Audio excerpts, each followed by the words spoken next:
Amiguinhos! Quanta saudade de vocês! Tudo bem? Hoje eu vou falar sobre a Conjuração Mineira, que ocorreu em 1789. Após os motins que ocorreram no século anterior, um novo acontecimento estava por vir. Diferentemente das últimas revoltas, que tinham acontecido em sua maioria por conta do aumento dos fiscos, atrasos de pagamentos de soldados ou até mesmo a hegemonia da abrangência local, o que se via agora era uma busca por mudar o aparato governamental como um todo. Uma busca por revolução. As chamadas sedições são, segundo Stephen Jackson, a revolução desejava o futuro anunciado, a política do futuro nos interstícios do presente. Que chique, interstícios do presente. Apenas os eventos ocorridos em Minas Gerais em 1789 e na Bahia em 1798 são consideradas sedições. Interessante. Devido ao seu caráter de mudança da ordem política por outra.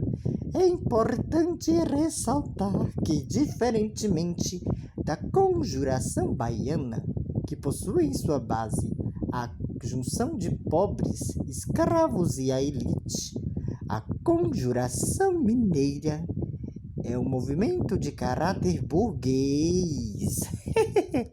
Continuando, muito do que se sabe sobre a sedição, muito do que se sabe, eu que sei, é que os envolvidos eram pessoas que tinham condições financeiras melhores, pois para organizar cada passo da sedição era necessário ter acesso à vida privada, ou seja, ter uma casa própria para se reunir com aqueles que possuíam os mesmos interesses. Para além disso, a busca pela mudança do Estado era inspirada no que havia acontecido nas revoluções americanas e francesas. E muitos dos burgueses da época tinham acesso aos livros, que vinham dos lugares onde haviam acontecido tais revoluções. Vinham por meio de viagens à Europa, leilões ou através de contrabando, pois a maioria destes livros eram proibidos na colônia. Apesar de a maioria dos envolvidos estarem ligados à parcela da elite da sociedade da época, não eram somente eles que tinham interesse nas mudanças que se ansiavam. Como muitos desses livros não vinham traduzidos para o português, e também não eram muitos aqueles que tinham contato com a língua francesa e inglesa, os então letrados se encontravam para ler tais livros. Continuando, dizem que a derrama não foi interrompida porque o governador já sabia do plano contra a coroa portuguesa. Eu sei, não foi assim. Foi por conta da situação econômica de Minas Gerais no momento. Vale ressaltar que muitos dos que apoiavam a conjuração apoiavam não porque acreditavam na liberdade e na instauração da república, mas sim porque deviam milhões de réis à coroa portuguesa. Bando de caloteiros. A parte do planejamento da revolta era perdoar as dívidas da população. Joaquim Silvério dos Reis, caloteiro, foi um dos membros da conjuração que possuía muitas dívidas com a coroa. Entendo que com a suspensão da derrama e a pressão para com que o mesmo pagasse o que devia, ele teria contado ao governador sobre a revolta em troca do perdão real, traidor, que seria a suspensão de suas dívidas para com a coroa. Continuando,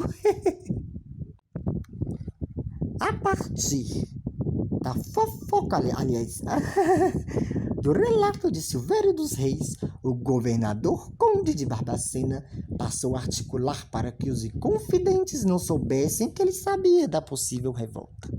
O mesmo enviou uma carta ao vice-rei. Trocou os comandantes das tropas por outros 2 homens que também participavam da Inconfidência e que também mantinham atividades ilegais, como forma de persuasão, e aos poucos foi conseguindo sua base de apoio sem a desconfiança dos Inconfidentes. O governador acreditava que o caso da revolta podia ser mantido entre ele e o vice-rei, e que os mesmos pudessem tomar as devidas providências com os cabeças do motim, sem grandes alardes. O que não aconteceu. Por quê? Continuando. E Tiradentes, que havia viajado para o Rio de Janeiro antes mesmo do governador saber sobre a revolta, foi avisado por seus amigos militares que estava sendo perseguido. O assunto havia vindo à tona, e já se sabiam das correspondências trocadas entre o governador e o vice-rei. Como Alferes não conseguiria tirar licença para voltar para Vila Rica com a presença do vice-rei, o mesmo decidiu partir ilegalmente para São Paulo em busca de um esconderijo. Tiradentes, que ainda confiava em Joaquim Silvério dos Reis, pediu que um padre fosse até a casa onde o mesmo estava hospedado em busca de notícias. Com isso, Silvério descobriu onde estava Tiradentes e informou ao vice-rei, traidor. No dia 10 de maio de 1789, Tiradentes foi preso. Silvério dos Reis também foi preso, pois o vice-rei não o considerava confiável. E não era mesmo, principalmente pela traição cometida para com o grupo de inconfidentes que ele participava, o que poderia vir a ocorrer novamente caso ele fosse conveniente. Pois é, foi contar. Oi, também foi pego. Continuando. E em 17 de maio, a notícia sobre a perseguição de Tiradentes havia sido espalhada. Cláudio Manuel da Costa, que também participava da sedição, recebeu o recado sobre as prisões no Rio e foi recomendado que queimasse os papéis que pudessem o incriminar. No dia 20 de maio, mais inconfidentes ficaram sabendo sobre a situação das prisões no Rio e também que as tropas estavam preparadas para invadir as minas. E a partir daí, uma série de prisões se sucederam. Um dos presos foi Tomás Antônio Gonzaga, que havia sido cercado em sua casa. No dia 2 de julho de 1789, o poeta Cláudio Manuel da Costa havia sido interrogado. 2 dias após sua confissão, o mesmo foi encontrado morto em sua casa. Aliás, na casa de João Rodrigues de Macedo, atual Casa do Conto, onde era sua prisão improvisada. As autoridades incumbidas da devassa, após checarem o corpo, disseram que havia sido suicídio e que Cláudio Manuel havia se enforcado.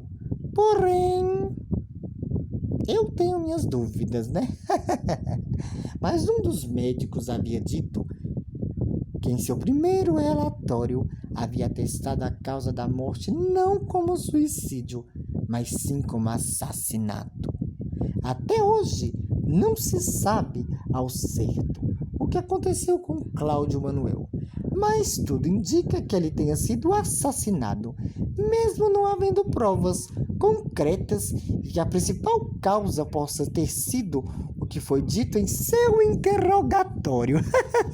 Continuando. As principais decisões sobre o que seria feito em relação aos acontecimentos nas minas ocorreram em setembro e outubro de 1790. Os inconfidentes que estavam na causa deveriam ser banidos para Angola e Benguela, e os cúmplices para Moçambique. Porém, o pleno rigor da lei deveria ser aplicado àquele ou àqueles inconfidentes que, além de participar das reuniões sediosas, disseminaram o movimento, que era o caso de Tiradentes, que era considerado lunático por muitos, devido ao seu desejo quase eloquente pela revolução. Diferentemente dos outros inconfidentes, como Cláudio Manuel da Costa, Alvarenga Peixoto e Gonzaga, Tiradentes não era um homem influente fora das minas, muito menos tinha riqueza que os outros possuíam. Ele era o sujeito perfeito para reivindicar uma revolução. E apesar dele não ter todo o dinheiro para começar uma revolução sozinho, foi reconhecido pelas autoridades que ele era amplamente conhecido nas minas, principalmente por causa das suas habilidades odontológicas. E por ser um homem típico das minas, seria o suficiente para que servisse de lição para os outros, como que ele quisessem atentar contra a coroa portuguesa. A sentença sobre os inconfidentes ocorreu em 18 de abril de 1792.